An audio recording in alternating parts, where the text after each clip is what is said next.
అది తెలియనంత దాకా కళ్ళు తెరిచి ఉన్నటువంటి అంధులను, కళ్ళు తెరిచి ఉన్నటువంటి అంధులను గుడివాళ్ళను. ఎందుకు ఇంత మాట అంటే, శ్రీశైలంలో క్షేత్రము అనేది ఉండడం వల్ల ఏమవుతుంది అంటే మహానుభావుల క్షేత్రానికి వస్తూ ఉంటారు. అలా అక్క మహాదేవి అని ఒక తల్లి వచ్చింది శ్రీశైలానికి. వచ్చి ఆ తల్లి పరమేశ్వరుడు ముందు కూర్చొని, స్వామి నేను చిన్నప్పుడు పుట్టాను, పుట్టంగానే కళ్ళు తెచ్చాను, మీ అమ్మని ఒక ఆవిడ కనిపించాను, సరేనయ్యా కాసేపు అయిపోయింది, అయిన తర్వాత మీ నాన్నని అని ఆయన వచ్చారు, మీ తాతని అమ్మమ్మని నాయనమ్మని తాతయ్యని అంటూ మామయ్యని అక్కయ్యని పిన్నిని అంటూ రకరకాల బంధువులుగా వచ్చారు. కొంతకాలం అయ్యేటప్పటికీ మీ మిత్రుల వంటూ కొంతమంది వచ్చారు. ఇంకొంతకాలం గడిచింది, వాడు ఎవరో మీసాలు వేసుకొని మీ మొగుణ్ణి అంటూ వచ్చాడు. ఇంకొంతకాలం గడిచింది, అమ్మ అంటూ నాకు పిల్లలు వచ్చారు. ఇంకొంతకాలం గడిచింది, అమ్మమ్మ నాయనమ్మ అంటూ వాళ్ళు వచ్చారు. అసలు ఇదంతా ఏమిట్రా అని ఒక్కసారి కళ్ళు మూసుకొని నా ధ్యానం అంతా నీ మీద పెట్టానయ్యా, నీ మీద నేను కళ్ళు మూసుకొని పెట్టంగానే వాళ్ళంతా మాయమైపోయారు, నువ్వు నాకు కనిపించావు. నాకు ఇప్పుడు అర్థమైంది ఏమిటి అంటే, నేను పుట్టినప్పుడు కళ్ళు తెరిచాను అనుకున్నదంతా కళ్ళు మూసుకొని అజ్ఞానంతో ప్రపంచాన్నంతా చూస్తూ ఉన్నా. ఏ క్షణం నేను కళ్ళు మూసి నీ గురించి ఆలోచించానో అది నిజంగా నేను కళ్ళు తెరిచినటువంటి క్షణము అని చెప్పి, కళ్ళు తెరవడము అంటే ఏమిటి అంటే సంసారాన్ని, జగత్తుని, దీన్నంతా చూడటం కోసం కాదు. దేన్ని చూడటానికి? సర్వవ్యాపకమైనటువంటి ఆ నిజాత్మతత్వ దర్శనం చేయడానికి మనం ఈ మనస్సు అనే నేత్రము ద్వారా చూడాలి. ఇది ఎప్పుడు మనం తెలుసుకుంటామో అప్పుడు పరమాత్మని మనం పొందగలుగుతాం. మరి అంతటా ఉన్న పరమాత్మని మనం చూడగలిగే శక్తి మనకుందా? అంతటా నిండి ఉన్న పరమాత్మని ఇందుగలడందు లేడని సందేహం వలదు చక్రి సర్వోపదతుంది ఎందు వెనక్కి చూసిన అందరే దానవాగ్రని ఇంకే అని చెప్పాడు కదా ప్రహ్లాదుడు. అంతటా నిండి ఉన్నటువంటి వాడిని చూడగలిగే శక్తి మనకుందా? లేదు. కాబట్టి ఓ దేవాలయాన్ని నిర్మాణం చేస్తుంది. దేవాలయం అనేటటువంటిది ఎలాంటిదయ్యా అంటే, మనం ఓ ఇల్లు కట్టాలి, పైన రూఫ్ వేయాలి. రూఫ్ వేయాలి అంటే ముందు ఏం చేస్తాం? సెంట్రింగ్ వేస్తాం. ఈ సెంట్రింగ్ ఎలాంటిదో క్షేత్రం అలాంటిది. అది లేదే రూఫ్ వేయలేడు ఎవరు. రూపు వేసిన తర్వాత సెంట్రింగ్ ఉంటుందా? ఉండదు. ఒక్కసారి సర్వవ్యాపకమైన నిజాత్మతత్వాన్ని నువ్వు పొందిన తర్వాత అంతటా పరమాత్మ స్వరూపమే. కానీ అది పొందేదాకా ఒక రూపుకి సెంట్రింగ్ ఎలాగో ఒక క్షేత్రము, క్షేత్రమునందు భగవంతుడు, మన ఇంట్లో ఉండేటటువంటి భగవంతుడు, ఇది చాలా ప్రధానం. మరి ఈ సెంట్రింగ్ వేయగలిగేటటువంటి శక్తి మానవులకు ఉందో లేదో, దానికి తగ్గటువంటి స్కిల్ తోటి వేయాలి అని స్వయంభూ రూపంలో పరమాత్మ చాలా చోట్ల ఆయనంతటా ఆయన వేశారు. కొంతమంది దేవతలు ఓహో ఈ మానవుల వల్ల అవుతుందో కాదో అని కొన్ని క్షేత్రాలని నిర్మించి మనకి కొన్ని చూపించారు. ఇక మహర్షులు, ఋషులు, మహానుభావులు అనేక మంది కొన్ని క్షేత్రాలు నిర్మించారు. ఈ క్షేత్రాలతో పాటు అద్భుతంగా మానవులైనటువంటి మనమందరము కూడా రకరకాలైనటువంటి క్షేత్రాలను నిర్మించుకొని ఆ క్షేత్రము ద్వారా పరమాత్మని మనమందరం కూడా పొందుతూ ఉన్నాం. ఏమంటే క్షేత్రం అవసరమా? పరమాత్మ సర్వవ్యాపకుడు కదా, నాకు అర్థమైపోయింది, నేను చదివాను కదా అని కొంతమంది అంటారు. సర్వవ్యాపకుడు పరమాత్మ అయినప్పటికీ క్షేత్రం అవసరమే. ఎలా అవసరం క్షేత్రం అంటే, సూర్యనారాయణమూర్తి యొక్క కిరణము మొత్తం అంతటా వ్యాప్తి చెంది ఉంది. అమెరికాలో ఉంది, ఇండియాలో ఉంది, ఆస్ట్రేలియాలో ఉంది, ఆఫ్రికాలో ఉంది. ప్రత్యక్షమో పరోక్షమో ఏదో రూపంలో ఆయన కిరణం భూమి మీద వస్తూనే ఉంది. ఈ అంతటా సూర్యుడు నిండి ఉన్నప్పటికీ ఒక భూతద్దాన్ని పెడితే ఏమవుతుందండి? సూర్యకిరణాలకి దహించేటటువంటి శక్తిని పొందుతుంది.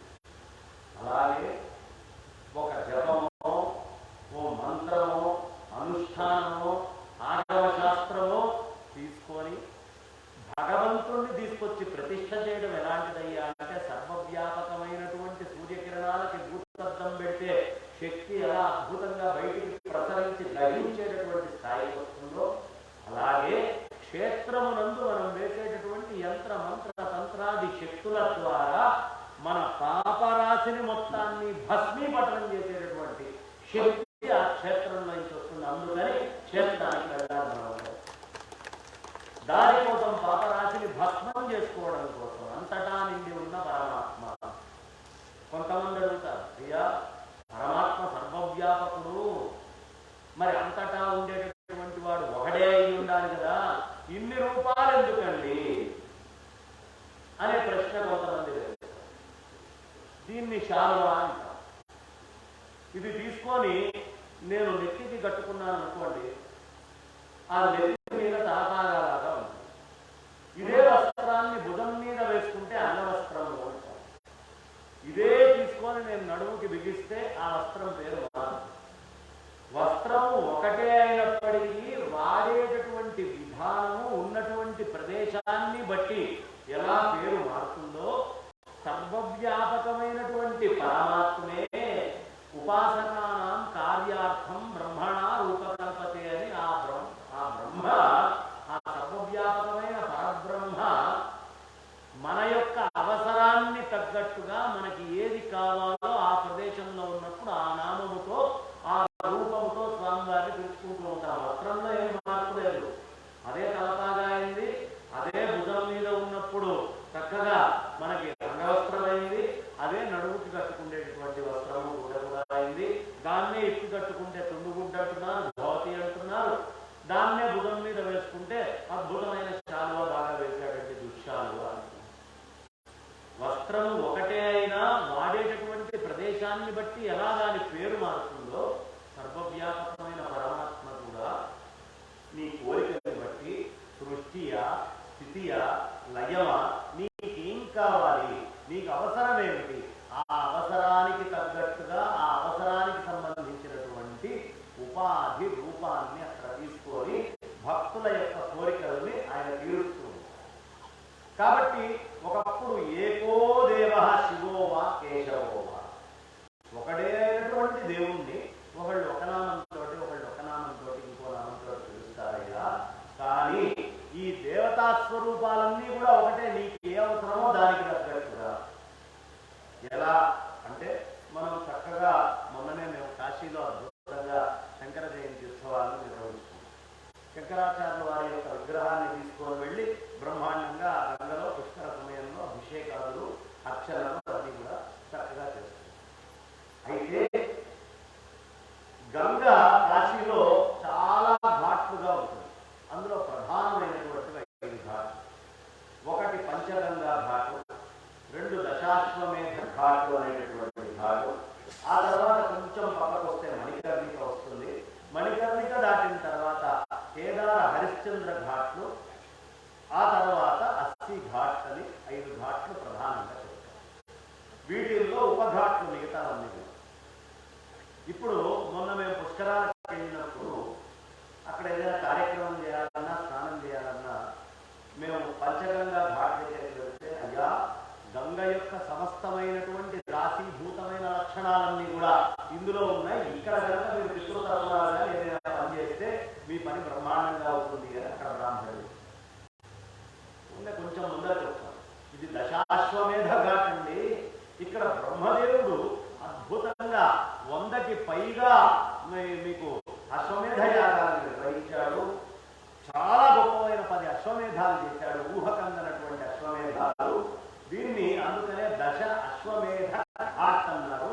కాబట్టి ఇది చాలా గొప్పదయ్యా, ఇక్కడ తర్పణాలు కనుక ఇస్తే వెంటనే మీరు ధరిస్తారు ఇదే అని ఇంకొంచెం ముందరకు వస్తే ఇది మణికర్ణిక ఘాట్ అండి.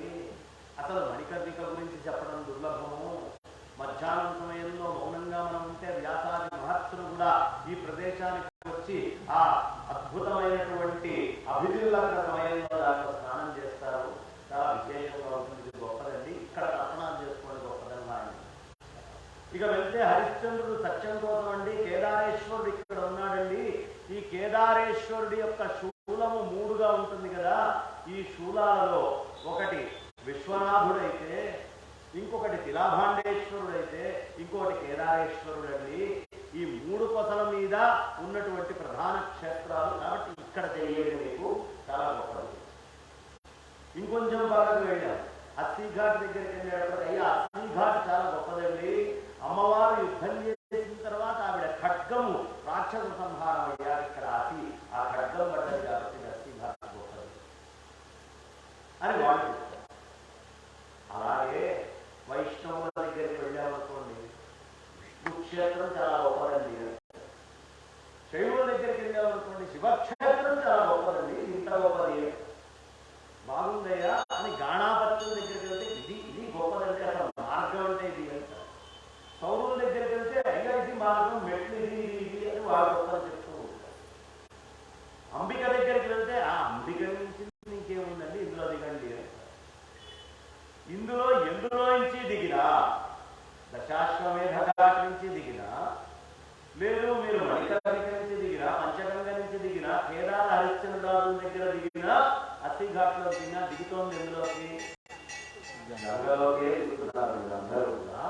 అలాగే సర్వవ్యాపకమైనటువంటి పరమాత్మని ఎవడి రుచికి తగ్గట్టుగా, ఎవడి మోకాళ్ళకి తగ్గట్టుగా, ఎవడి శక్తికి తగ్గట్టుగా, ఎవడి ప్రదేశంలో అందుబాటులో ఉండే సాహిత్యానికి తగ్గట్టుగా వాడు ఆ పరమాత్మని పొందడానికి వాడి ఇష్టం వచ్చినటువంటి ఉపాసన తీసుకొని వాడి మనస్సు దేని యందు అద్భుతంగా రమిస్తుందో అక్కడికి వెళ్ళి దిగడం కోసమే ఈ క్షేత్రాలన్నీ కూడా మనకి దేనికి ఉన్నాయి, దానికోసమే. అందుకనే మనం అర్చన చేసేటప్పుడు మొత్తం అంతా బ్రహ్మాండంగా అర్చన చేసుకున్నాక ఒక భగవంతుడికి అష్టోత్తర శతనామాలు చెప్తారు. అనంతాయ నమః, ఆది మధ్యాంతరహిత, అనంతాయ నమః లింగంత కనిపిస్తూనే ఉందిగా, ఆది మధ్యాంతరహితాయ నమః. దీనికి చేస్తున్నాడా? దేనికి చేస్తున్నాడు? ఆ నామాలని కనుక ఒక్క శ్రద్ధగా మనం పలికిస్తే నిన్ను ఈ రూపాన్ని పెట్టి సర్వవ్యాపకమైన పరమాత్మలో లయం చేస్తున్నాడు. ఈ ఘాటుని వాడుతున్నాడు దానికోసం. లక్ష విషయాల్లో ఉండే నీ మనస్సుని ఒక క్షేత్రమునందు ఒక పవిత్రమైనటువంటి మూర్తి దగ్గరికి తీసుకొని వెళ్ళి ఆ మూర్తిలో నుంచి నిన్ను సర్వవ్యాపకమైన పరమాత్మ తత్వం వైపుకి ప్రయాణం చేస్తూ ఉన్నాడు. ఈ భారతదేశము దీంట్లో ప్రతి చిన్న రాయి, ప్రతి పదార్థము పరమాత్మ. దర్శించగలిగితే ఇది ప్రపంచానికి పూజ గది లాంటిది. మిగతా అన్ని చోట్ల నిరాకారంగా ఉన్నటువంటి పరమాత్మ విశ్వమంతటా సాకారంగా ప్రతి చిన్న రాయి లోపల, ప్రతి చిన్న చెట్టు లోపల, ప్రతి పుట్ట లోపల, ప్రతి మిట్ట లోపల, ప్రతి నది దగ్గర, ప్రతి చెరువు దగ్గర, ప్రతి తీర్థం దగ్గర అనేక రూపాలు భగవంతుడి యొక్క విభూతి దర్శనం మనకు. కాబట్టి శంకర భగవత్పాదాచార్యుల వారు భూమి మీదకి వచ్చినప్పుడు ఆయన నిరాకారంగా ఉండేటటువంటి పరమాత్మని అందరూ చూడలేరు, సాకారంగా వీళ్ళు ఏదైతే కొలుస్తున్నారో ఈ క్షేత్రాలని, ఈ శ్రీ విద్యాదుల్ని, వీటన్నిటినీ కూడా ఉద్ధరించాలి అని ఆసేతు సీతాచలము శంకర భగవత్పాదాచార్యుల వారు మహత్తరమైనటువంటి బ్రహ్మసూత్ర భాష్యాలు, ఉపనిషత్ భాష్యాలు, భగవద్గీత భాష్యాలు ఇవన్నీ చెబుతూ కూడా క్షేత్రాలను పునరుద్ధరించారు. కారణం ఏమిటి అంటే అందరూ ఆ నిజాత్మతత్వంలోకి వెళ్ళి రమించలేరు కాబట్టి ప్రతి వాళ్ళ మనస్సు రమించడానికి యోగ్యంగా తయారు. ఎక్కడ శంకరాచార్యుల వారికి అనుభవం వచ్చింది అంటే వాళ్ళ అమ్మగారు ఆయన్ని కన్నటువంటి తల్లి ఆఖరి క్షణంలో ఆయన్ని తలుచుకున్నారు. అమ్మా నువ్వు చివరి క్షణంలో తలుచుకుంటే నీ దగ్గర ప్రత్యక్షమవుతానని వాగ్దానం చేశారు. ఆ తల్లి ఆఖరి క్షణంలో ఒక్కగానొక్క కొడుకు సన్యాసానికి ఇచ్చేసింది. ఆవిడ చక్కగా ఆతుర సన్యాసం తీసుకొని వెళ్ళిపోయినటువంటి పుత్రుడు 8వ ఏట ఆవిడకి వరం ఇచ్చాడండి. నువ్వు ఎప్పుడు తలుచుకుంటే అప్పుడు వస్తాను. సామాన్యమైనటువంటి వాడుగా రాజశేఖర భగవత్పాదాచార్యులు వారు. ఎందుకయ్యా అంటే 3వ ఏటే ఆయన అద్భుతంగా ఆ అమ్మవారి యొక్క ఆ గుణగానం చేసి అమ్మ స్తన్యం దాగినటువంటి మహానుభావుడు. పార్వతీ అమ్మవారి అనుగ్రహం పొందినవాడు సౌందర్య లహరిలో వస్తుంది ప్రత్యేకంగా ఈ ఘట్టం. అది అయిపోయిందా అంటే కొంచెం 6 ఏళ్ళు వచ్చేటప్పటికి 5వ ఏటికల్లా లక్ష్మీ అమ్మవారిని పిలిచి డబ్బులు ఎవరి కోసం ఇస్తావు, ఆ వేదానికి ఇవ్వు, నాకు ఇచ్చింది ఉసిరికాయ, ఎవరి కోసం ఇస్తావు ఇవ్వు అని చెప్పి కనకధారాస్తవం చేసి ధనాన్ని ఇప్పించి లక్ష్మీదేవి అనుగ్రహాలు సర్వజ్ఞ పీఠం మీద కూర్చొని శారదా అమ్మవారి దగ్గర ఆవిడ్ని వాదన చేసి ఓడించి ఆవిడ ముందు స్తోత్రము చేసి అక్కడ ఉన్న దక్షిణామూర్తి స్వరూపం. కాబట్టి మహాకాళి, మహాలక్ష్మి, మహాసరస్వతి అమ్మవారి అనుగ్రహాన్ని అతి పిన్న వయసులోనే 12 ఏళ్లకే సారస్వతాన్ని మొత్తాన్ని పూర్తి చేసినటువంటి మహానుభావుడు. అలాంటి శంకరాచార్యుల వారు మనందరినీ ఉద్దేశించి ఈ అందరూ రక్షింపబడాలి అంటే క్షేత్ర వ్యవస్థ సక్రమంగా ఉంటే తప్ప వీళ్ళు రక్షింపబడరు అని క్షేత్రాదులని ఆయన ఉద్ధరించడం ఆరంభం చేశారు. అందుకని మీరు గురువాయూరు వెళ్ళారనుకోండి, ఇక్కడ శంకరాచార్య వారు వచ్చారండి. ఇక్కడికి వచ్చి గురువు వాయువు ప్రతిష్ట చేసినటువంటి ఈ కృష్ణయ్యకి ఇబ్బంది కలిగితే పునఃప్రతిష్ట చేశారు. బదరికి వెళ్ళామనుకోండి, ఇక్కడికి శంకరాచార్య వారు వచ్చారండి. కలకత్తాకి వెళ్ళామనుకోండి, కాళీ అమ్మవారి గుడి ఉద్ధరించింది శంకరాచార్య వారేనండి. ఆయన లేకపోతే లేదు. బదరి నారాయణుడికి ఆయనే, ద్వారక కృష్ణుడికి ఆయనే, పూరి జగన్నాథ క్షేత్రాన్ని ధరించినటువంటి వారు ఆయనే. తిరుమలలో వెంకటేశ్వర స్వామి వారి దగ్గర ధనాకర్షణ జనాకర్షణ యంత్రాలు వేసి ఈ రోజుకి ఇంతమంది జనం వెళ్తున్నారు అంటే ఆ పద్మపీఠంలో ఆదిశంకరులు వేసినటువంటి అద్భుతమైన ఆకర్షణ యంత్రాలే అని స్పష్టంగా అక్కడ చెప్పబడింది. అంటే మనం ఏ క్షేత్రానికి వెళ్ళినా అహోబిళం వెళ్తే సుదర్శన యంత్రం వేశారండి. హర్యానాకి వెళ్తే హర్యానాలో క్షేత్రాలు. అలా మొత్తం భారతావనిలో ఇన్ని క్షేత్రాలు. ఈ క్షేత్రాల వల్ల ఏమవుతుంది అంటే మన సంస్కృతి ఎంత గొప్పది, ఎంత విస్తృతమయ్యింది అనే విషయం తెలుసు. అందుకోసం క్షేత్రాలు. అందుకని క్షేత్రాలని పరిరక్షణ శంకరులు చేసిన పని అదే.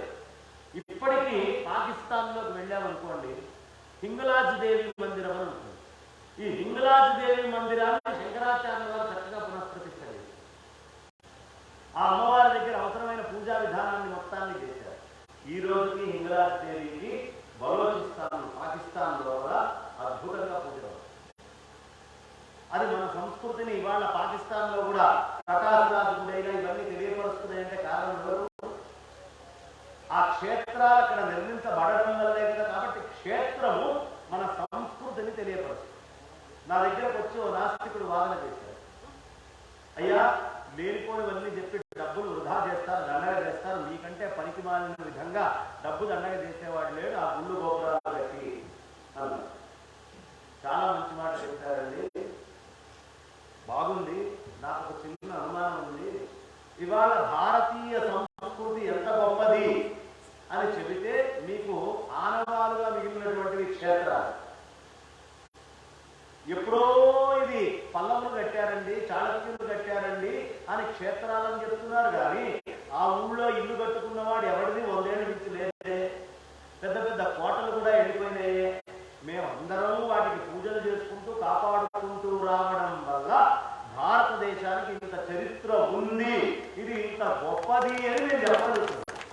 ఇప్పుడు నాస్తికుడుగా నువ్వేం కట్టలేదు కదా. నీ నాస్తికత్వమే అప్పటి నుంచి ఇప్పుడు ఉంటే నీ చరిత్ర ఎంత అంటే 100 ఏళ్ళదన్నా కూడా అవును 100 ఏళ్ళ నుంచి నేను ఉన్నామండి అని చెప్పుకునే దౌర్భాగ్య పరిస్థితుల్లో మేము ఉండేవాళ్ళం.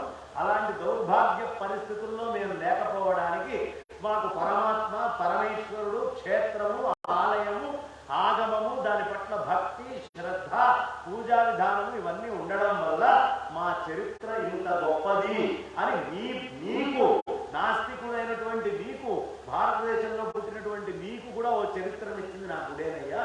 నా గుడి లేకపోతే నీ చరిత్ర లేదు అనే విషయాన్ని సుస్పష్టంగా క్షేత్రము మన చరిత్రని, మన గొప్పతనాన్ని, మన మహాత్మ్యాన్ని, మన దగ్గర ఉండేటువంటి సంస్కృతుల్ని మనకి ఇప్పటికైనా సరే క్షేత్రాల్లో మనకి ఎంత ఆస్ట్రానమీ తెలుసు అంటే ఏం చేయకుండా కోణార్కు గుడికి వెళ్ళండి, ఎవరైనా పంపించాలి.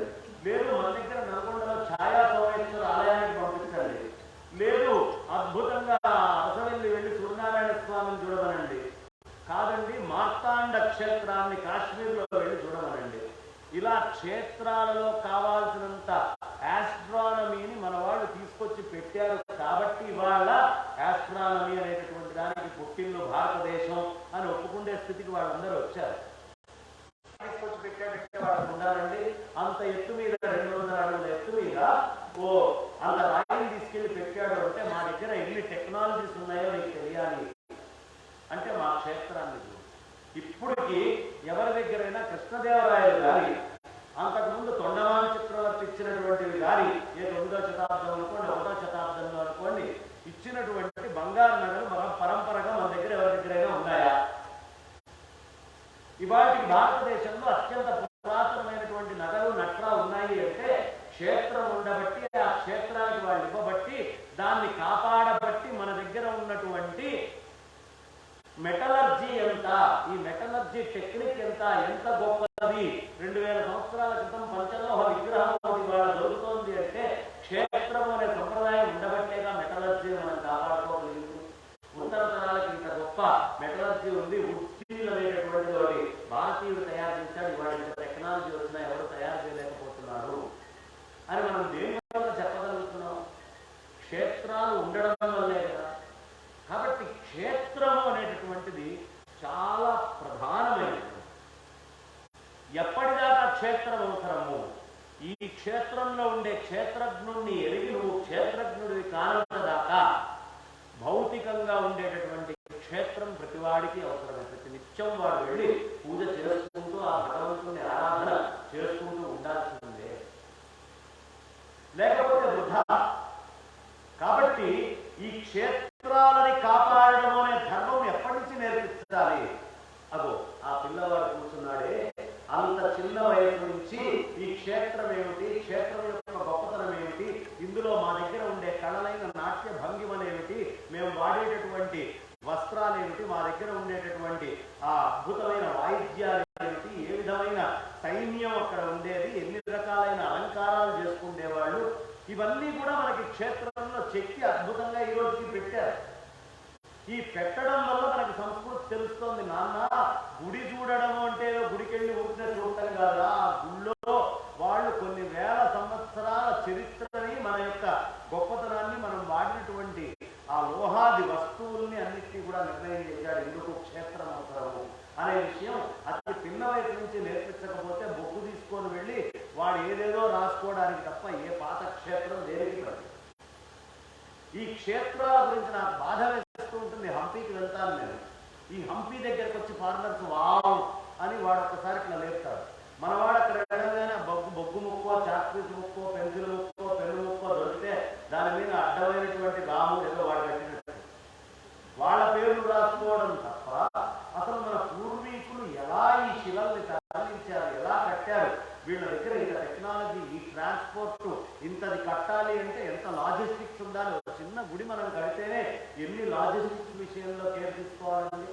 అలాంటి ఆ మహత్తరమైన క్షేత్రాలు కట్టాలి అంటే ఎన్ని లాజిస్టిక్స్ తెలియాలి, దానికి నీళ్ల విషయంలో కానీ. అందుకనే భారతదేశము క్షేత్రాల వల్ల గొప్పది. విదేశీయులు వచ్చి రాసిన పుస్తకం ఒక్కొక్కటి క్షేత్రాలని చదువుతుంటే కంటెంబడి నీళ్లు వస్తాయి, కంటెంబడి నీళ్లు వస్తాయి. ఎంత రూయింగ్ చేశారు పురుషులు, వెంటబడి నాశనం చేసి పగలగొట్టి చాలా క్షేత్రాల మహత్తును పోగొట్టాడు. రాళ్లల్లో కొత్త స్వరాలు తెచ్చాడు. దేనివల్ల? క్షేత్రం ఉండడం వల్లేగా మనకు ఆ కళ తెలిసింది. నేను హంపి వెళ్ళినప్పుడు వీణ, అదేవిధంగా ఫ్లూటు, అదేవిధంగా మృదంగం, అదేవిధంగా అనేకమైనటువంటి వాయిద్యాలు, ధ్వనులు, వీటన్నిటినీ కూడా వాళ్ళు తీసుకొని వచ్చి పెట్టగలిగారు. దేనివల్ల పెట్టగలిగారు? ఆ కళలన్నింటినీ తీసుకొని వచ్చి రాయిలో కొడితే అప్పుడు రాయి మీద వాయిస్తుంటే నాట్యం చేసేవాడు. మిగతా వాళ్ళు రాయి మీద చేస్తూ ఉంటే నాట్యం చేస్తూ ఉండేవాడు అందరూ. కాబట్టి ఈ రాయి మీద వాయించేటప్పుడు నాట్యం చేస్తున్నారంటే రాళ్లల్లో ఓ రాయిని కరిగిచ్చి, రాతిని కరిగిచ్చి శిల చేయడం అనేటటువంటి టెక్నాలజీలో పూర్వం మన దగ్గర ఉంది. ఇప్పుడు బోస్టన్లో మొన్న మధ్య రాయిని కరిగించడం ఎట్లా రీసెర్చ్ చేశారు. ఇంకా క్షేత్రం గొప్పతనం ఏమిటి, రాముడు ఎక్కడెక్కడ సంచరించాడు అని రామాయణంలో రాయబడి ఉంటుందో ఆ క్షేత్రాలన్నీ కూడా మీకు గుళ్ళు కట్టడం వల్ల ఇవాటికి వాటి మహాత్మ్యాన్ని, ఇది నాసిక్కండి, ఇక్కడికి వచ్చాడండి రామచంద్రమూర్తి, ఇది భద్రాచలం అండి, ఇక్కడికి వచ్చాడండి, ఇదిగో ఇది గోల్కొండ కోట జైలులో రామదాసు దగ్గర ఆయన తానీషా ఏడుస్తూ రామదాసు కొట్టిస్తుంటే ఇదిగో ఇక్కడికే వచ్చి ఆ రాముడు లక్ష్మణుడు కలిసి డబ్బులు ఇచ్చారండి అని చెప్పగలిగేటటువంటి చరిత్ర చరిత్రని కాపాడేది కూడా, హిస్టరీని కాపాడేది కూడా క్షేత్రమే. మన ఆచారాల్ని కాపాడేది క్షేత్రమే, మన సంప్రదాయాల్ని కాపాడేటటువంటిది క్షేత్రమే, మనకున్న కళల్ని చెప్పేటటువంటిది క్షేత్రమే. 5 లక్షల కోట్ల రూపాయల పైన ఉండేటటువంటి బంగారము ఈ రోజుకి అనంత పద్మనాభ స్వామి క్షేత్రంలో ఒక ట్రెజరీలో దాచి పెట్టుకున్నాము అంటే ఎంతమంది మహానుభావులు త్యాగం చేసి దాన్ని తీసుకొని క్షేత్రాలు బ్యాంకుల కింద ఉండేవి. 17 సార్లు ఘోరి వచ్చి దాడి చేసి అతి ఘోరంగా మన గుళ్ళని గోలగొట్టి సంపదని తీసుకువెళ్తున్నా 17 సార్లు తీసుకెళ్ళినా సంపద మొత్తం తీసుకెళ్ళలేకపోయాడు. అంత సైన్యంతో వచ్చి, అంటే ఎంత సంపదని ఈ క్షేత్రాలని ఆలవాలంగా చేసుకొని మనం కృషి చేశాం. ఆ సంపద అన్నీ కూడా మనం ఇవాళ కోల్పోతున్నాం, పట్టించుకోవట్లే. ఆ క్షేత్రం అంటే ఏదో మనం అక్కడికి వెళ్ళామా, లోపల ఉన్న మూల శివలింగ దర్శనం అయితే నాకు ముక్తి వచ్చిందని తిరిగి వస్తున్నాం. కానీ ఆ క్షేత్రంలో చెక్కి పెట్టి రాయి చెక్కి దానికోసం శ్రమ చేసినటువంటి ప్రతి కూలివాడికి వెళ్ళి నమస్కారం చేసుకోవాలా. ఒక్కొక్కళ్ళు ఒక్కొక్క ఋషి కింద సమానం. అబ్బా, ఈ రాయి ఎవరు పెట్టాడో తిరుపతిలో ఇక్కడ నుంచి మనం వెంకటేశ్వర స్వామి దగ్గరికి వెళ్ళేటప్పటికి అబ్బా క్యూలో ఉన్న వెంకటేశ్వర స్వామి ఎప్పుడు కనిపిస్తాడు, వెంకటేశ్వర స్వామి ఎప్పుడు కనిపిస్తాడని ఏ ఒక్కడికి వెంకటేశ్వర స్వామి కనిపించాడు. ఎవడికి కనిపిస్తాడయ్యా వెంకటేశ్వర స్వామి అంటే ఆ పక్కన పెద్దదైనటువంటి రాయిని చూసి ఏ మహానుభావుడు ఈ శిలని ఇలా చెక్కాడో, ఆ బరువుని ఎలా మోసారో, భగవంతుడి కోసం నేను ఒక్క పావు గంట క్యూలో ఉండడానికి, ఒక గంటలో 2 గంటలో రోజో క్యూలో ఉండడానికి ఇంత అల్లాడి బాధపడుతున్నానే, అలాంటిది ఈ మహానుభావుడు ఈ రాయిని చెక్కి ఇక్కడ పెట్టడానికి తన జీవితాన్ని త్యాగం చేశారు కదా.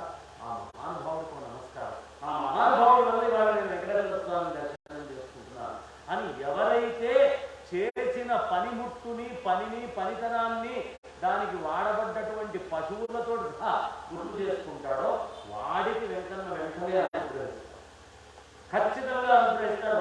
వాళ్ళని తప్పుకోవాలి పూర్వీకులు ఉన్నారు కాబట్టి వాళ్ళ తపస్సుని మనం నిర్లక్ష్యం చేస్తున్నాం. వాళ్ళు కట్టినటువంటి క్షేత్రంలో ఉన్న మూర్తిని మాత్రం ఒకసారి దండం పెట్టుకొని చూసుకుంటూ వచ్చారు. కాదు, వాళ్ళ తపస్సుకి నమస్కారం చేయాలి. ఎందుకు? వాడి తపస్సుకి నమస్కారం చేస్తే తప్ప వాడు కనిపించదు. అది తెలియడం కోసమే ఈ గుళ్ళు మొత్తం కట్టిన తర్వాత రాజులు వాళ్ళ యొక్క విగ్రహాలని గుళ్ళ దగ్గర ముందర గచ్చు మీద కింద వేయిస్తారు. వెళ్ళేటటువంటి భక్తుడు ముందు నన్ను తొక్కి వెళ్ళుగాక. తొక్కడం ఏమిటి అంటే వీడి పదస్పర్శ నాకు కలుగుగాక. ఎందుకు? వీడు నన్ను తొక్కాక స్వామి నా కళ్ళతో చూడబోతున్నాడు. స్వామిని కళ్ళతో చూడబోయేటటువంటి వాడు నన్ను తొక్కాలి అని రాజులు వాళ్ళ విగ్రహాలు కింద వేసుకుంటారు. కింద ఓదార్పు దండం పెట్టినట్టుగా వేసుకుంటారు. ఏ మహాత్ముడి పాదధూళిలో ఏముందో ఆ కట్టినటువంటి వాళ్ళందరికీ ఎప్పటికీ శాశ్వతంగా వాళ్ళు బద్ధులై ఉంటారు. కారణం ఏమిటి అంటే క్షేత్రము అనేటటువంటిది ఎంత గొప్పది ఇది మనకు తెలియాలి. మన శరీరాన్ని మనం ఎంత గౌరవిస్తున్నామో, మన శరీరాన్ని మనం ఎంత ప్రేమిస్తున్నామో, పరమాత్మకి క్షేత్రమే ఆయన శరీరం. లోపల ఉండేటటువంటి మూలమూర్తి క్షేత్రజ్ఞుడు.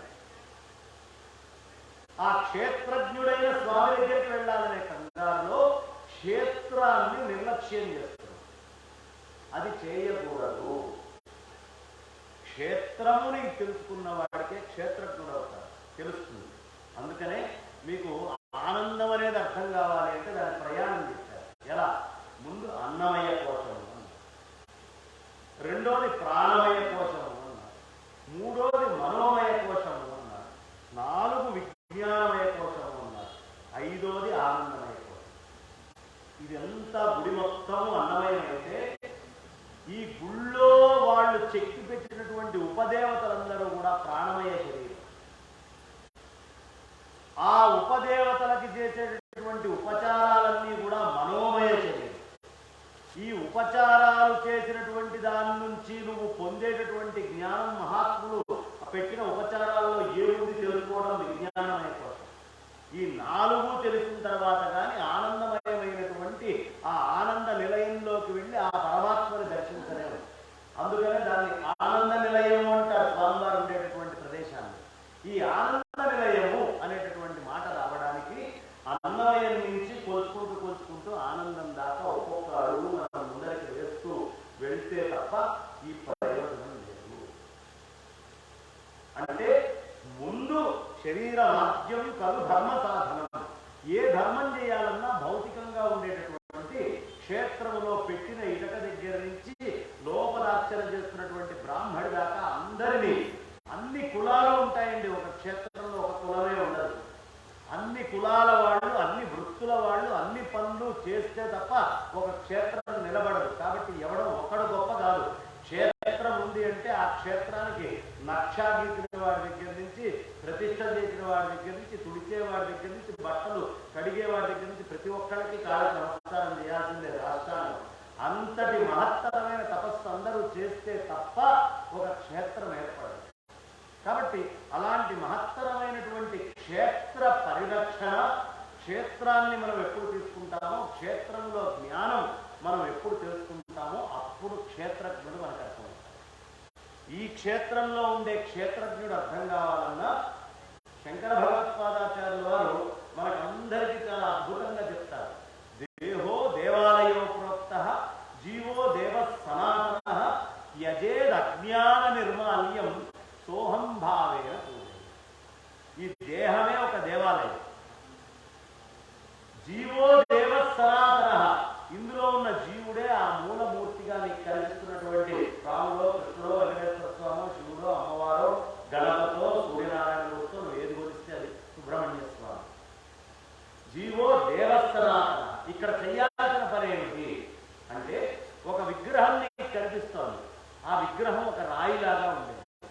ఆ రాయిలాగా ఉండేటటువంటి దాని మీద అనవసరమైనటువంటి పొరలన్నీ తీస్తే స్వామి కనిపించాడు. ఈ రాయిలాగా జీవుడు ఎవడైతే లోపల ఉన్నాడో వాడి దగ్గర నువ్వు కామ, క్రోధ, లోభ, మోహ, మన మాత్సర్యాలనేటటువంటి తెరలన్నీ చెప్పుకుంటూ వెళ్ళిపోతే ఆ క్షేత్రజ్ఞుడే మిగిలి ఉంటాడయ్యా. ఆ క్షేత్రజ్ఞుడు మిగిలి ఉండాలంటే, చెక్కాలి అంటే, భారతదేశంలో ఉండే కళలన్నీ ఎలా గుడిని ఆశ్రయించి ఉన్నాయో అలా వాంగ్మయం నిన్ను ఆశ్రయించాలి. ఈ వాంగ్మయం నిన్ను ఆశ్రయించడం వల్ల నీకు చెప్పుకుండే గుణం వచ్చి నువ్వు ఆ పరమేశ్వరుడు ఒకటే అనేటటువంటి స్థితి దాకా నువ్వు వెలుగుతావు. ఇదే క్షేత్రము, క్షేత్రజ్ఞం. ముందు క్షేత్రమే తెలియని వాడికి, లోపల ఉండేటటువంటి విజ్ఞానం తెలియనటువంటి వాడికి ఏం చెప్పుకుంటాడండి? ఏమీ చెప్పుకోలేదు.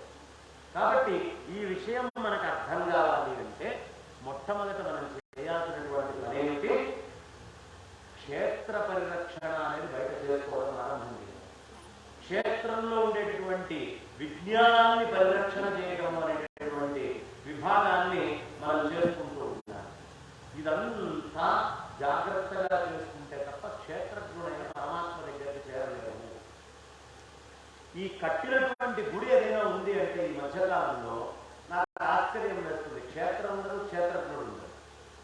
ఈ రెండింటికి మధ్యలో మేము మేనేజ్ చేసేవాళ్ళం అనేవాడు రాజకీయాలు,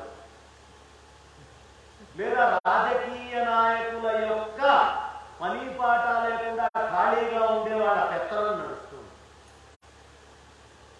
అక్కడున్న భగవంతుడి కంటే వీడు గొప్పవాడు. ఇక నన్ను మించి నేను అన్నం పెడితేనే భగవంతుడు, నేను చెబితేనే ఈ పురోహితుడు భగవంతుడికి అన్నం పెడతాడు, నేను చేస్తేనే ఈ గుడి నడుస్తుంది అనే ఆలోచనలు పెరుగుతుంది. ఒకప్పుడు అనన్య శరణాగతి అని కట్టిన రాజు కింద పడుకొని నన్ను తొక్కేయడం అనేవాడు. ఇవాటి రోజున మొత్తము అన్నీ కూడా ఈ రాజకీయాలకు ఆశ్రయం అవుతున్నాయి తప్ప పరమాత్మని పొందాలి అనే ప్రయత్నం ఎవరు చేయట్లేదు. అదే కలి యొక్క ప్రభావం.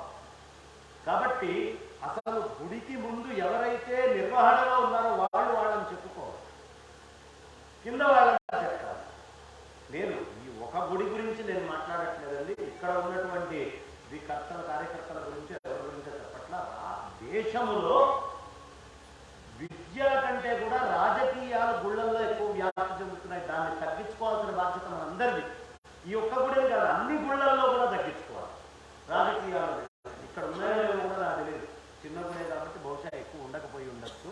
కానీ పెద్ద పెద్ద గుళ్ళల్లో వచ్చి రాజకీయ నాయకులందరూ కూర్చొని వాళ్ళ పనులు వాళ్ళు చేసుకుంటున్నారు. రాజకీయ విద్య మాత్రం బాగా వ్యాప్తిలో ఉంది గుళ్ళల్లో.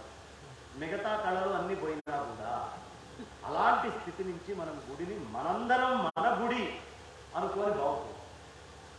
గుడికి వాళ్ళు పనమ్మాయిని పెట్టారు కదా, ఆ పనమ్మాయి వచ్చి తుడుస్తుంది అని ఎప్పుడు అనుకో. మనకి ఎప్పుడు అవకాశం ఉందో అప్పుడు వచ్చి గుడిని ఒకసారి చీపురు కట్ట తీసుకొని తుడిచేసి, ఎప్పుడు అవకాశం ఉందో వస్త్రంతో మనం దాన్ని ఊరితే. నాకు ఇప్పుడు వచ్చిన గవర్నర్ గారిని చూస్తే చాలా ఆనందం అనిపించింది. ద్రౌపది ముర్ము గారు ఆవిడ్ని గవర్నర్ చేయంగానే, ప్రెసిడెంట్ని చేయంగానే, ప్రెసిడెంట్ ఆఫ్ ఇండియాగా డిక్లేర్ కాగానే ఫస్ట్ ఆవిడ చేసిన పని ఏమిటంటే ఒరిస్సాలో వాళ్ళకి సంబంధించిన పూర్వం నుంచి ఉన్నటువంటి క్షేత్రానికి వెళ్ళి చీపిరి కట్ట తీసుకొని మొత్తం అంతా క్షేత్రాన్ని శుభ్రంగా ఊడ్చి ఆవిడ అక్కడ నమస్కారం చేసింది. ఆవిడ నమస్కార యోగ్యురాలు. అంటే ఈ అమ్మవారి వల్ల, ఇక్కడ నేను చిన్నప్పటి నుంచి సేవ చేయడం వల్ల ఇవాళ ఈ తల్లి నన్ను ఈ స్థాయిలో కూర్చోబెట్టిందనే గౌరవం చిన్ననాటి నుండి ఆవిడకి ఉంది. కాబట్టి ఆ ఉన్నత స్థాయి ఆవిడ. కాబట్టి మనం తెలుసుకోవాల్సింది ఏమిటి, అంత పెద్ద దేశానికి చక్కగా మనకి రాష్ట్రపతి అనే పదవి ఇచ్చిన తర్వాత ఆవిడ వెళ్ళి గుడి ఊడ్చిందని. అప్పటికి గవర్నర్గా చేసింది చాలా చోట్ల.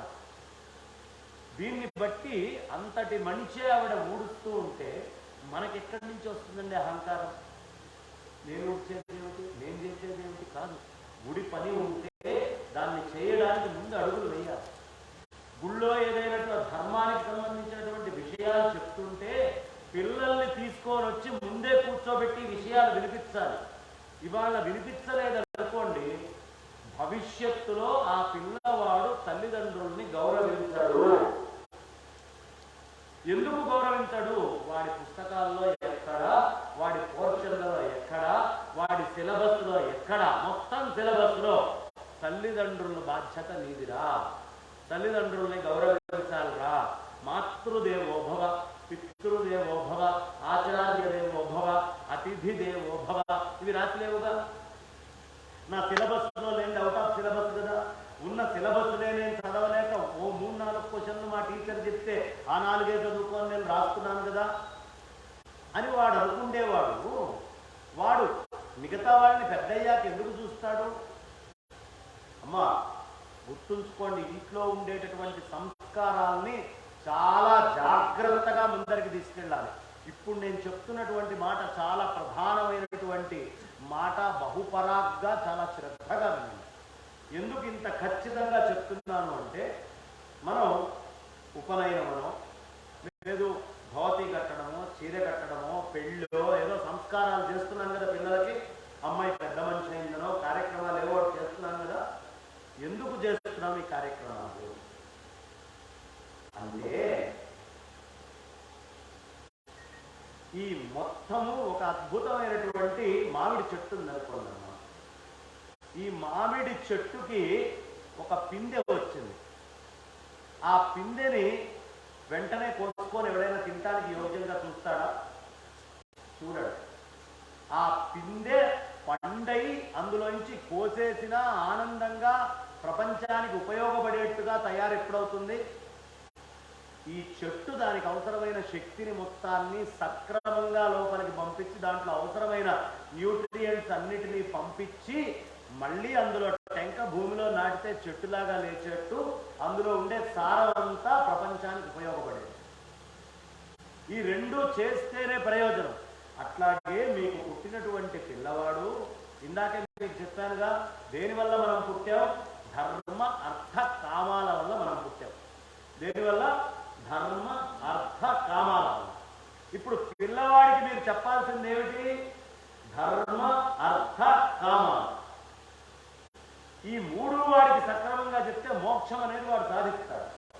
ఈ ధర్మ అర్థ కామాలు కనుక, అంటే పండు లోపల అవసరమైనటువంటి సారాన్ని మొత్తాన్ని చెట్టు సక్రమంగా పంపించకపోతే ఆ పండు ఎంత విలువలేనిదవుతుందో, అలాగే ధర్మ అర్థ కామాలని సక్రమంగా చెప్పనటువంటి పిల్లవాడు దేనికి కొరగాకుండా వృధా అయిపోతాడు. అలా వృధా కానికుండా వాడిని జాగ్రత్తగా చూడాలి అంటే తపస్సు 3 రకాలు. ఏమేమిటి? ఎవరికైనా ఈ ప్రపంచంలో వాచిక, మానసిక, కాయిక. వీడు బయటికి ఎక్కడికైనా వెళ్ళండి, అమెరికాకి వెళ్ళనివ్వండి, ఇండియాలో ఉండనివ్వండి, ఇంకా ఆస్ట్రేలియా, ఆఫ్రికా, కాశీ, ఎక్కడికైనా పోనివ్వండి. ఏమేమి వాడతాడు? వాక్కు వాడతాడు, శరీరాన్ని వాడతాడు, మనస్సుని వాడతాడు. అంతే కదా, ఈ 3 వాడతాడు. ఇప్పుడు శరీరానికి కావాల్సింది ఏమిటమ్మా? శరీరానికి కావాల్సింది ఏమిటి? బలం. పిల్లలు అన్నం తినకపోతే తల్లులు ఏం చేస్తారు? వెంటబడి వెనకబడి వాడు తిన్నంటే వాడి కర్మ అనుభవిస్తాడు, కోడి వాడే వచ్చి తింటాడు అవసరమైనప్పుడు అని అనుకోదు. వాడిలో బలం తక్కువైతే, బలహీనుడైతే వాడు ఎందుకు కాకుండా వృధాగా పోతాడు అని వెంటబడి కలిపి వాడి నోట్లో ఏం చేస్తుందమ్మా? అన్నం పెడుతుంది. అంటే బలాన్ని శరీరానికి ఇస్తుంది. బాగుంది, కాయిక తపస్సు. మరి వాక్కుకి కావాల్సిన తపస్సు ఏమిటి? సత్యం. వాక్కుకు అవసరమైంది ఏమిటి? సత్యము. వాక్కుకి సత్యం అవసరం కదా. అంటే చిన్న వయసు నుంచే కనుక వాడి వాక్కుకి సత్యం అనేది నువ్వు నేర్పించకపోతే, సక్రమమైన అన్నం తింటం నేర్పించకుండా పిజ్జాలు, బర్గర్లు, పనికిమాలిన వస్తువులు కనుక చిన్నప్పటి నుంచి పెడితే వాడి శరీరం ఎలా ఎసిడిటీలు, మిగతా రోగాలు వచ్చి ఇబ్బంది పడుతుందో, చిన్నప్పటి నుంచే తల్లి బలవంతంగా అయినా సత్యం అనేది మాట్లాడటం నేర్పించకపోతే ఈ శరీరం విషమయమై ఎదుటివాడికి ఎట్లా ఇబ్బంది కలిగిస్తుందో ఈ వాక్కు కూడా విషమయమై సమాజంలో అందరికీ ఇబ్బంది కలిగిస్తుంది. కాబట్టి వాక్కు కూడా వాడికి ట్రైనింగ్ ఇవ్వాలి తల్లి, తండ్రి, మిగతా అయినటువంటి బంధువులు అందరూ. బాగుంది. మరి మనస్సుకి ఏమిటండి ఆహారము అంటే ధర్మము. మనస్సుకి ఏం నేర్పించాలి? ధర్మం నేర్పించాలి.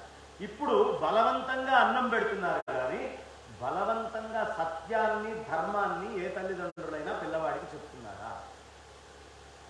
వేరే అయినటువంటి మతాలలో అది ఏం ధర్మమో ఏమో మనకు తెలియదు కానీ వాళ్ళు పిల్లలకి చెప్తున్నారు. దానికి తగ్గట్టుగానే మనం వ్యవహారాలన్నీ రకరకాల సినిమాల్లో, రకరకాల రూపాల్లో చూసుకుంటూ వెళ్తున్నాం. కానీ మనము ఈ ధర్మము మనస్సుకి, ఈ సత్యము వాక్కుకి ఇవ్వట్లేదు. ఇవ్వకపోవడం వల్ల వీడి వాక్కు వాడికి విషమవుతుంది, సమాజానికి విషమవుతుంది, కన్న తల్లిదండ్రుల్ని కూడా ఆ విషమే నరకం చూపిస్తుంది. ఒక్కొక్క మాట వీడు మాట్లాడుతున్నప్పుడు భవిష్యత్తు. చిన్ననాడే వాడికి వాక్కునందు సత్యాన్ని ప్రతిష్ట చేయకపోవడం వల్ల ఈ సమస్య వస్తుంది.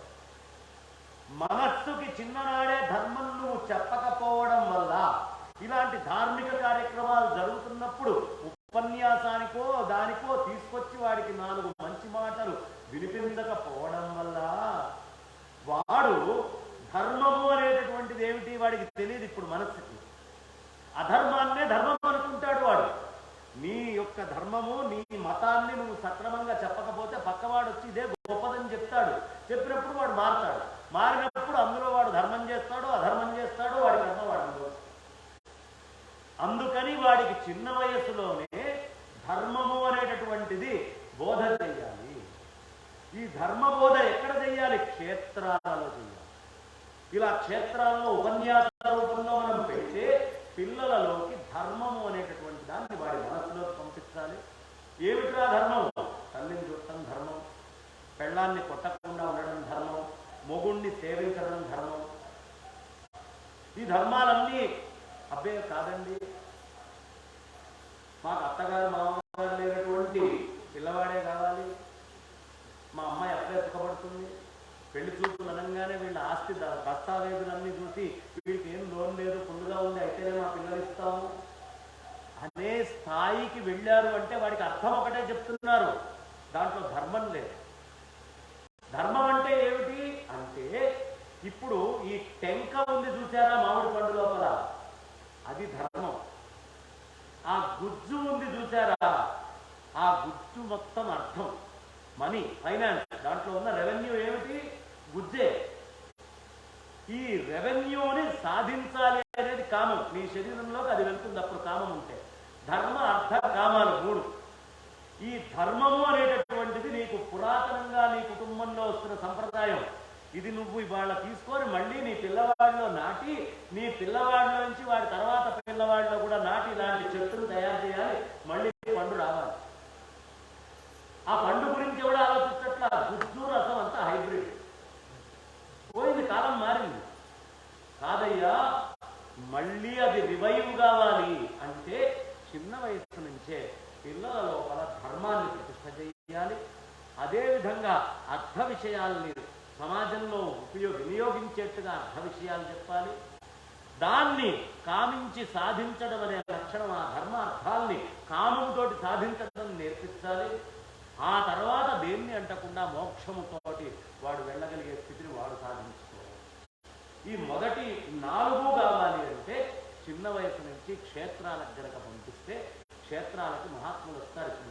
నాకు ఈ ఇంట్లో నిన్న కాకునూరు వారు వచ్చి ఉపన్యాసం చెప్పారు. ఈ ఇంట్లో ఉన్న 100 ఏళ్లకి వెళ్ళాల్సిన అవసరం కాకునూరు వారికి ఏంటండి?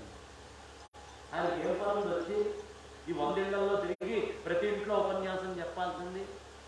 భగవంతుడనే వాడిని ఒకరిని ప్రతిష్ఠ చేసుకొని అక్కడికి వచ్చి మహాత్ములు చెప్పినప్పుడు పిల్లల్ని తీసుకొని వెళ్ళి వాళ్ళకి సంస్కారం, సభ్యత లేదు. ఇది ఎప్పుడైతే మనం చేయగలుగుతామో అప్పుడు వాళ్ళు ఉన్నతులు అవుతారు. ఇక ఆఖరిగా ఒక్క విషయాన్ని చెప్పి ముగిస్తాను.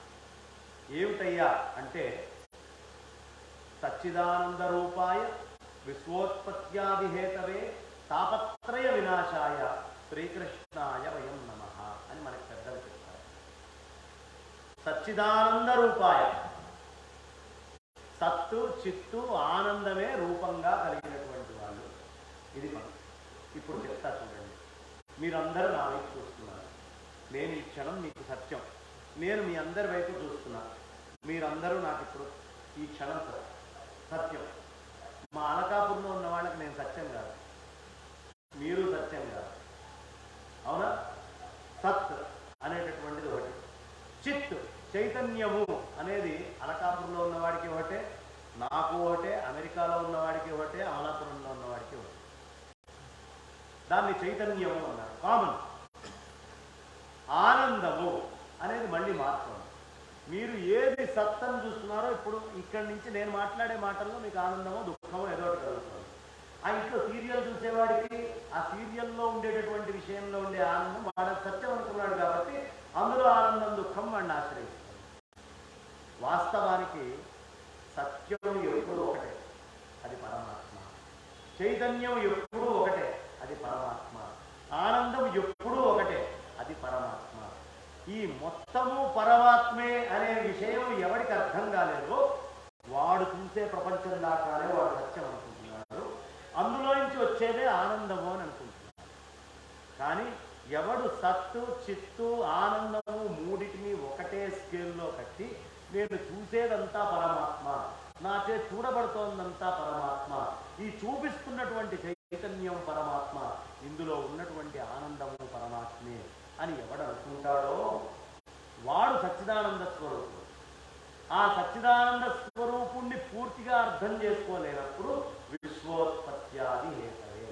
ఓ జగత్తు పుడుతోంది. టీవీ చూసేవాడికి టీవీ జగత్తు, ఇక్కడ ఉపన్యాసం వినేవాడికి ఉపన్యాస జగత్తు, పేకాడుకుండేవాడికి పేకాట జగత్తు, మందు తాగేవాడికి మందు జగత్తు. ఈ విశ్వం అనేది వాడికి ఒక్కొక్కడికి ఒక్కోలాగా పుడుతోంది.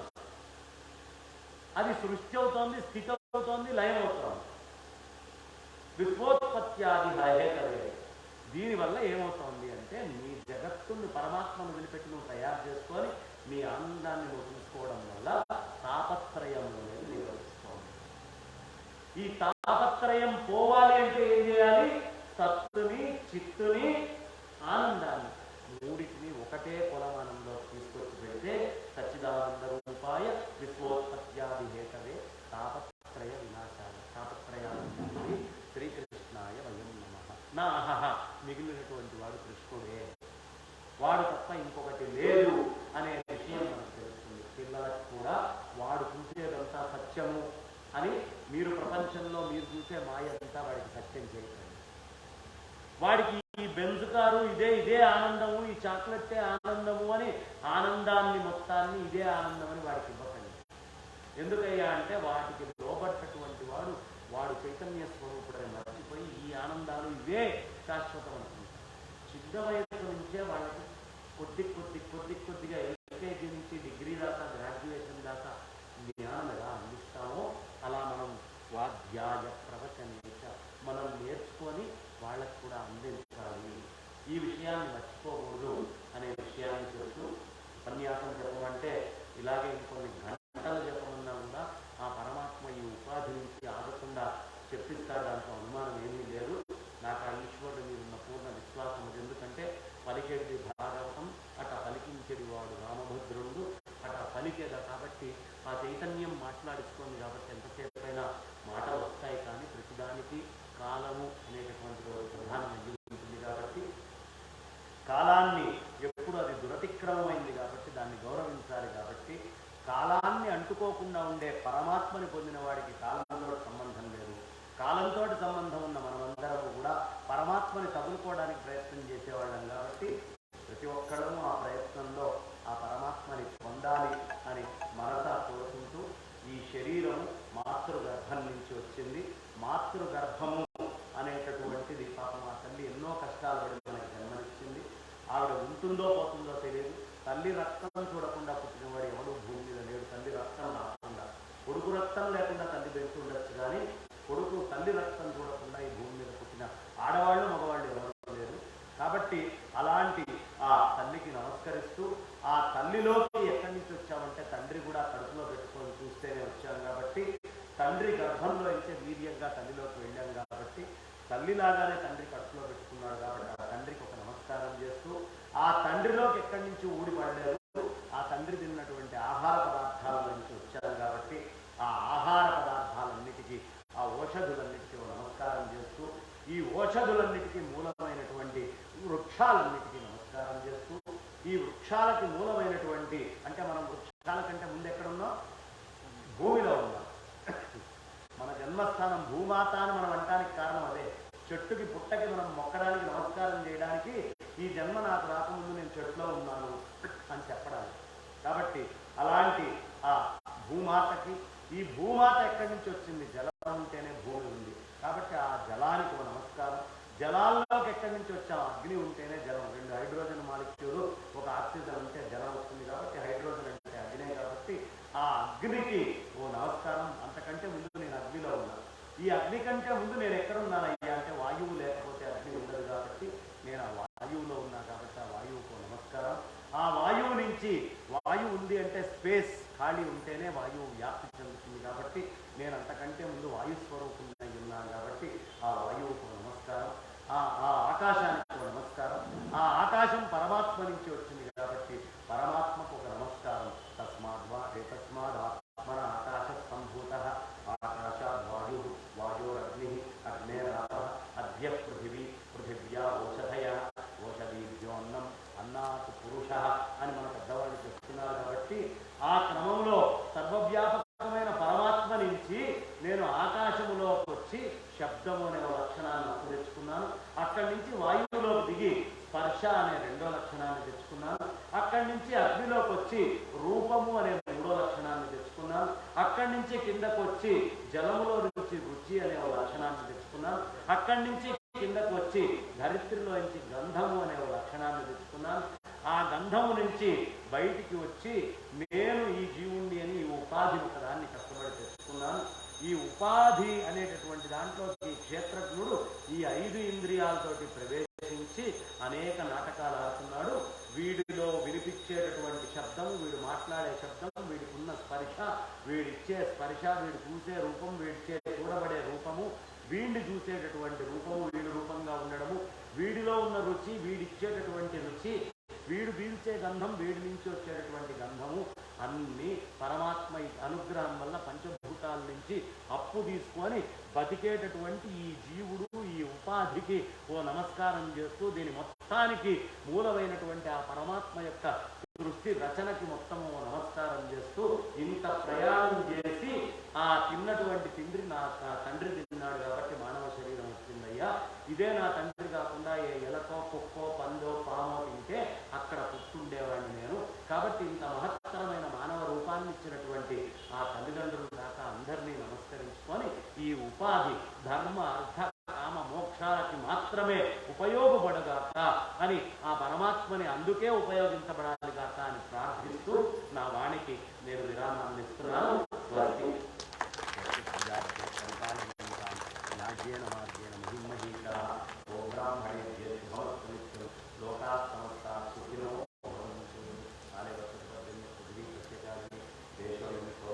బ్రాహ్మణాస్తంతో నిర్భయా. నాకు చక్కగా ఇక్కడికి వచ్చి మాట్లాడండి అని మొట్టమొదటి అడిగినటువంటి మా ఆవిడ్ని ప్రేరేపణ చేసి నేను ఇక్కడికి రావాలి అనే కారణానికి మూలమైనటువంటి మా చింతలపాటి సుబ్రహ్మణ్యం గారికైతేనేంటి, ఈ కమిటీ మెంబర్లకైతేనేంటి, లోపల ఉన్నటువంటి ఆ విశ్వేశ్వరుడికైతేనేంటి, గణపతికైతేనేంటి, ఆ అద్భుతమైన అమ్మవారికైనా, యజ్ఞయాగాదులు చేసినటువంటి ఋత్విక్కులకైనా అందరికీ నేను మనసా నమస్కరిస్తూ నా విధానం ఇస్తున్నాను.